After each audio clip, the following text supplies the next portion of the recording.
दोस्तों, अगर आपने जेसन हॉरर स्टोरी पार्ट 1 और 2 नहीं देखी है तो पहले आप उसे देख लें, वरना ये स्टोरी आपको समझ में नहीं आएगी। पिछली वीडियो में आप लोगों ने देखा था गुल्ली बुल्ली और मिशेल जेसन से अपनी जान बचाकर भागने की फिराक में थे। पुरानी यादें ताजा करेंगे जब शो बनाने वाले चूतिया थे और हम भी। तो आओ यार, शुरू करते हैं बिना किसी डेडिकेशन के। लेकिन गाड़ी में पेट्रोल ना के बराबर बचा हुआ था और जेसन भी गाड़ी के बिल्कुल करीब पहुंच चुका था और इसी हड़बड़ाहट की वजह से मिशेल गाड़ी स्टार्ट नहीं कर पाती और पकड़ी जाती है। और फिर जेसन मिशेल के साथ क्या करता है वो आप खुद ही देख लीजिए।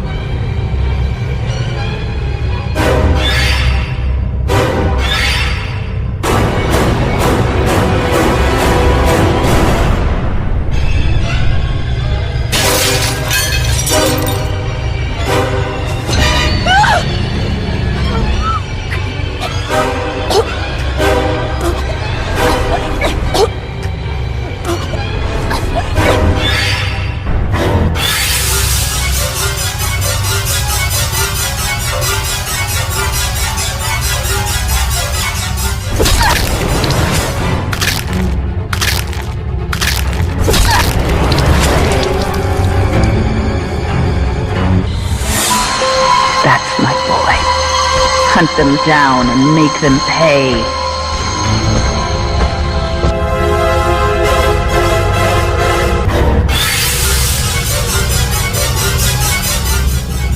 और अब आगे की स्टोरी देखते हैं। गुल्ली और बुल्ली की किस्मत अच्छी है कि ये दोनों गाड़ी से बाहर निकलकर भागने में कामयाब हो गए, वरना जेसन इन दोनों को भी मिशेल की तरह मार डालता। लेकिन जेसन इतनी आसानी से तो इन दोनों को यहाँ से नहीं जाने देगा।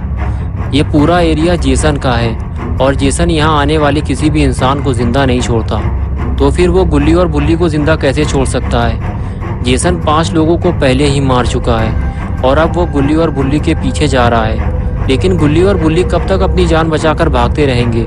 इन दोनों को इस एरिया से बाहर निकलना होगा, लेकिन कैसे? क्योंकि गुल्ली बुल्ली के स्कूटर में पेट्रोल ही नहीं है और कार का पेट्रोल भी खत्म हो चुका है। लेकिन हाँ, केविन ने मरने से पहले बताया था कि गाड़ी में थोड़ा पेट्रोल है।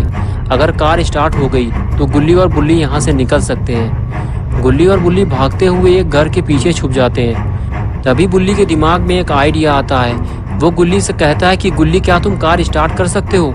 लेकिन मिशेल उसे स्टार्ट नहीं कर पाई थी और जेसन ने उसे मार डाला।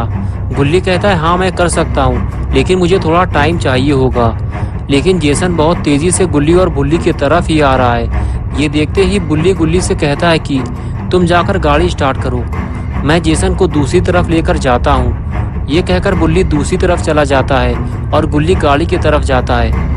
जेसन बुल्ली को भागते हुए देखता है तो वो भी उसके पीछे पीछे चला जाता है। बुल्ली भागते हुए जेसन को अपने साथ गुल्ली से दूर ले जाने की कोशिश करता है ताकि जेसन गुल्ली के करीब ना जा सके और उसे गाड़ी स्टार्ट करने का मौका मिल जाए। और इधर गुल्ली गाड़ी को स्टार्ट करने की कोशिश कर रहा है, लेकिन वो डरा हुआ भी है। गाड़ी स्टार्ट करते हुए कभी वो अंदर की तरफ देखता है तो कभी बाहर की तरफ। और इधर बुल्ली दौड़ते दौड़ते थक चुका है। अगर गाड़ी थोड़ी देर में स्टार्ट नहीं हुई तो बुल्ली आखिर कब तक दौड़ता रहेगा? गुल्ली की मेहनत रंग लाई और गुल्ली ने अपने हाथ पैर हिला हिला कर गाड़ी के अंजर पंजर ढीले कर दिए और गाड़ी स्टार्ट हो गई। और फिर गुल्ली गाड़ी से बाहर निकलकर बुल्ली को ढूंढने की कोशिश करता है। तभी सामने बुल्ली दौड़ता हुआ नजर आता है। गुल्ली हाथ हिलाकर उसे बुलाने की कोशिश करता है और फिर बुल्ली भागता हुआ गाड़ी में जाकर बैठ जाता है। गुल्ली और बुल्ली को जल्दी यहाँ से निकलना होगा, वरना कोई और मुसीबत यहाँ आ जाएगी। लगता है आ गई।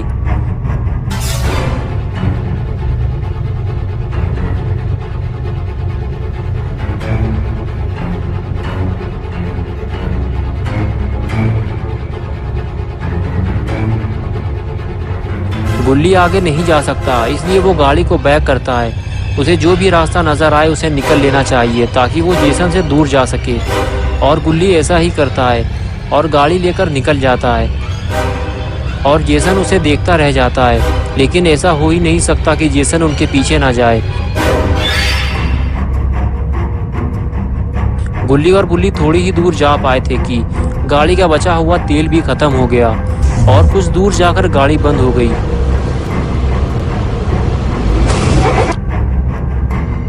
बुल्ली कहने लगा, क्या हुआ गुल्ली, तुमने गाड़ी क्यों रोक दी? जेसन हमसे ज्यादा दूर नहीं है। गुल्ली बोला हाँ पता है, लेकिन क्या करूं, गाड़ी का बचा कुचा तेल भी खत्म हो गया। आज की रात हमें यहीं गुजारनी पड़ेगी। बुल्ली बोला क्या, आज की रात हम यहाँ गुजारेंगे? लेकिन हमें तो ये भी नहीं पता कि ये कौन सी जगह है। और फिर गुल्ली और बुल्ली दोनों गाड़ी से बाहर निकलकर उस जगह को देखते हैं। गुल्ली कहता है कि ये हम कहाँ आ गए? Welcome to Camp Crystal Lake. ये कौन सी जगह है? चलो अंदर चलकर देखते हैं। और फिर दोनों क्रिस्टल लेक की तरफ बढ़ने लगते हैं। गुल्ली कहता है कि मुझे लगता है कि आसपास जरूर कोई झील होगी जिसका नाम होगा क्रिस्टल झील। बुल्ली बोला हाँ मुझे भी ऐसा ही लगता है। और इस तरह दोनों बातें करते हुए आगे बढ़ते रहते हैं। और तभी अचानक उनकी नज़र सामने खड़ी हुई कार पर पड़ती है, जो उनके ठीक सामने खड़ी हुई है और उस पर कोई लेटा भी हुआ है। ये देखकर गुल्ली और बुल्ली को सुकून मिला कि वो दोनों अकेले नहीं हैं, एक और इंसान उनके साथ है। और फिर दोनों उस इंसान की तरफ बढ़ते हैं, इस उम्मीद के साथ कि वो इन दोनों की मदद ज़रूर करेगा, क्योंकि उसके पास कार भी है। गुल्ली पास जाकर उसे उठाता है और जैसे ही वो उठता है गुल्ली उससे कहता है कि क्या तुम हमारी मदद कर सकते हो? हमें तुम्हारी मदद की ज़रूरत है। हमारी कार का पेट्रोल ख़त्म हो गया है और वो खूनी जेसन हम दोनों को मारना चाहता है। बुल्ली बोला तुम हमें घर तक छोड़ दो, वरना हमारे साथ साथ वो तुम्हें भी मार डालेगा। जल्दी करो, वो किसी भी वक्त यहाँ आ सकता है। वो आदमी कहने लगा कि तुम लोग क्या कह रहे हो, मुझे कुछ भी समझ में नहीं आ रहा। ये कार मेरी नहीं है, ये कार टोनी की है।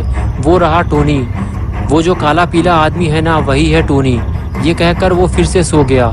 गुल्ली और बुल्ली टोनी से मदद मांगने आगे चल दिए। अगर टोनी ने भी गुल्ली और बुल्ली को इनकार कर दिया तो फिर गुल्ली और बुल्ली घर नहीं जा पाएंगे। ये इन दोनों के पास आखिरी मौका है। गुल्ली और बुल्ली जैसे ही झील के पास पहुंचे तो उन्होंने देखा कि वहां 3 लोग और मौजूद हैं, लेकिन इनमें से टोनी कौन है?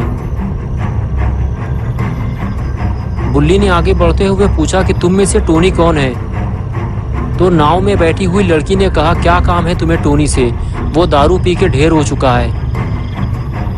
लेकिन तभी टोनी उठकर बैठ जाता है और गुल्ली बुल्ली से पूछता है कि क्या काम है तुम्हें मुझसे? क्यों गधे की तरह चिल्ला चिल्ला कर मेरा नाम पुकार रहे हो? गुल्ली बोला टोनी भाई हमें तुम्हारी मदद की ज़रूरत है।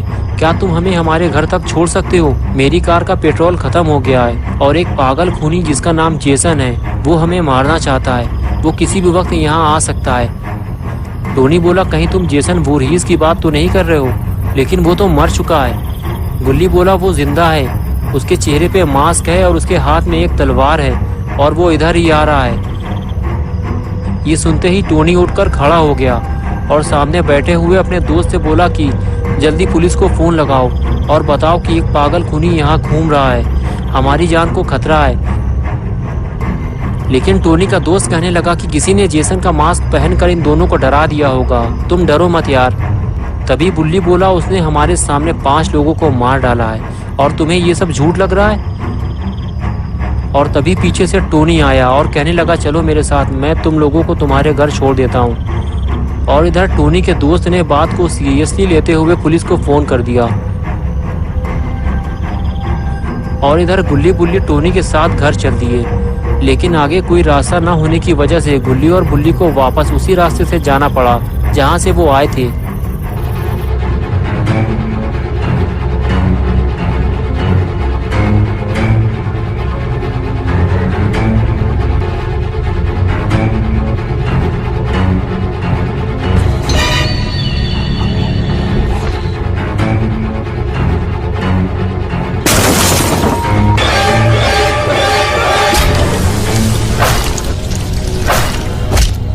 Make mommy proud, Jason. Don't let them escape. Jason ने टोनी को मार डाला। ये देखकर गुल्ली और बुल्ली गाड़ी से निकलकर बाहर भागे। जेसन इतनी जल्दी यहाँ पहुँच जाएगा ये तो गुल्ली और बुल्ली ने सोचा ही नहीं था।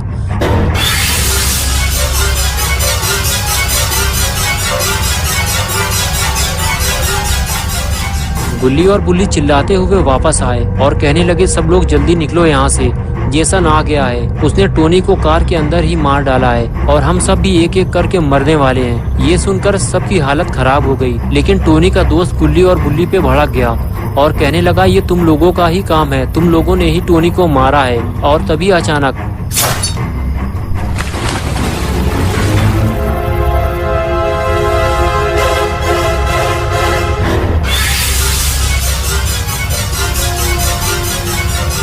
तभी वो लड़की कहती है उसे गोली मार दो। टोनी की राइफल टेंट के अंदर रखी हुई है। गुल्ली फौरन भागते हुए टेंट के अंदर जाता है।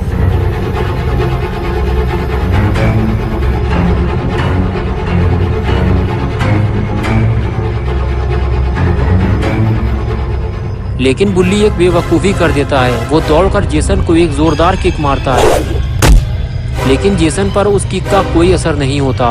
बुल्ली खुद उल्टा मुसीबत में फंस जाता है। लेकिन तभी गुल्ली राइफल ले आता है और देखते ही देखते वो जेसन को गोली मार देता है। Jason, my boy, do you know what your gift is? No matter what they do to you, you cannot die. You can never die. लेकिन जेसन मरता नहीं है। वो थोड़ी देर के लिए फ्रीज हो जाता है और तभी बुल्ली दौड़ता हुआ जाता है और जेसन का मास्क उतारने की कोशिश करता है और कुछ ही देर में वो जेसन का मास्क उतार लेता है। लेकिन बुल्ली ने जेसन का मास्क उतार के अच्छा नहीं किया। तो क्या होगा अब गुल्ली बुल्ली के साथ, और आखिर क्यों मारता है जेसन बेकसूर लोगों को, ये हम देखेंगे पार्ट 4 में। तो दोस्तों, अगर आपको ये स्टोरी अच्छी लगी है और आप पार्ट 4 देखना चाहते हैं तो इस वीडियो को लाइक करें, चैनल को सब्सक्राइब करना और बेल आइकन दबाना ना भूलें।